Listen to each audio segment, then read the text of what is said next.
How can you manage failure as a real estate investor? And the reason I think this is so important is because in my experience, it seems like the fear of failure is what keeps the majority of people out of real estate investing. Of all the people who don't ever actually get started, it seems that fear is one of the biggest contributors to that. So, how can you manage fear as an investor? I'm going to give you 2 things that might help you overcome it. I'm going to tell you what those things are, and then I'm just going to give you some helpful reminders to hopefully propel you past that little hump, if you will. Okay, 2 ways to help you manage failure. Number 1, redefine failure.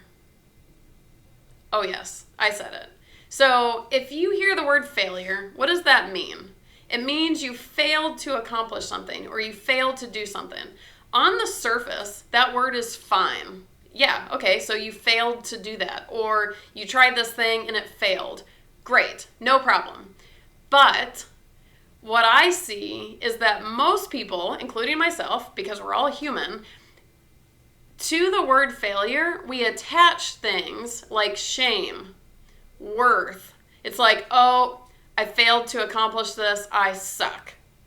It's not failure by itself. It's not the failed to do something specific. It's the judgments that we attach to it, usually in the shame ballpark. So why would anyone be scared of failure? Well, in real estate investing, in all fairness, it might be because you're putting a lot of money on the line and you have to feed your family at the same time. That is a very legit concern. But then there's things like, well, what if I make my first investment and it just doesn't go well? And what does that say about me as a person or my capabilities as an investor? Or maybe I shouldn't have done that, or this person's going to judge me. Whatever the fear may be, there's more attached to it than the actual event of something not working out. So I want you to consider redefining failure. So you made a mistake, or so something didn't work out. You can put whatever word to it you want, but I like replacing the word failure because of the judgments that come with it. Yes, I failed at the thing, but to say I failed or I'm a failure has a much bigger and stronger impact. So I might just call it a learning opportunity. Whoops, this thing happened. Shoot. I wish I had done this better. Hang on, how could I have avoided that? Let me learn from it. It's a learning opportunity. However you need to redefine it, take the scary things out of it. There's no fear of failure. Yeah, nobody likes failure, but it's not the end of the world. Okay, and in a lot of cases, it's an actual stepping stone. So call it a learning experience. Call it a mistake. Call it an oopsie. Call it a whoopsie doodles. Take the power out of failure. So redefine failure. That's helpful tip number 1. Helpful tip number 2 is learn from your failure.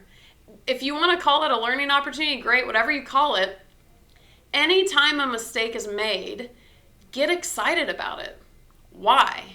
Because if you make a mistake, guess what? You get to learn from it and it can make you better. So it really is like a stepping stone to growth. Have you ever heard the sales, like a salesperson example where people are taught to get, they have to get 19 no's before they get a yes. So the faster you barrel through those 19 no's, the faster you'll get to your yes. Same thing. Failures don't define us. They don't define our investing. They don't define our investments. Use them as a learning experience. And the faster you have those learning experiences, the faster you can get to success. Hello. And more importantly, with real estate investing, you have to understand that real estate investing is on-the-job training. Most of us didn't learn how to do this in school. We didn't totally know how to do it very well before we started. You really have to get into investing to truly learn it. Well, because it's on-the-job training, how do you expect to learn it? Through mistakes. You're going to learn it through people teaching and all this stuff, but ultimately the biggest learnings are going to come through those mistakes, or if you want to call them, failures. So use it as a learning experience. No successful investor, know this and hear this, No super crazy successful investor has ever made it to the top. Robert Kiyosaki, Warren Buffett, Bill Gates, all those guys. Do you think any of them got there with no mistakes and no failures? No. No. So why are all of us down here, I was about to say on planet Earth, why are all of us in realistic world so freakishly terrified of failure? If those guys had to fail to get to the top versus getting to the top via perfection, isn't us stopping because of fear of failure an attempt to do things perfectly? Do you hear the misalignment here? We're going forward in a way that strives for perfection, which is absolutely not possible anyways. Welcome to being human. But all of the successful people whose footsteps we should be following in all had a gazillion failures. So why are we so judgy on failure? So there's one resource I want you to check out, and it's my book. If you have not already read my book, it's called Not Your How-To Guide to Real Estate Investing, Life Lessons on Hacking Your Mind Before You Hack Your Wallet. There are a couple very big chapters in that book about exactly this, about redefining failure and managing failure. And there's a lot of other paragraphs and sections of the book that explain things like, why is the real estate investing industry so challenging more than a lot of others? What are the things we should be looking for? How do we know who to trust? How do I know how to go forward if I want to get started knowing we didn't learn this in school? All of those things are in that book. So I would love, love, love, love if you go grab a copy, either digital or paperback, whatever you prefer. Check it out. Let me know what you think. And tell me your stories in the comments below here in this video. What are your questions about failure? Has failure tripped you up at any point? Did it keep you out of investing and then you overcame it? Are you currently experiencing a fear of failure and you're not getting started because of it?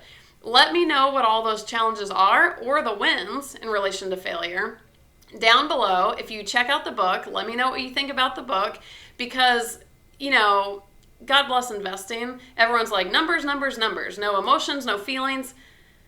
Okay, I get where that came from, but let's be honest. Most people trying to get started are having some feelings. So here I am. We're talking about the feelings. So tell me more about yours in the comments below.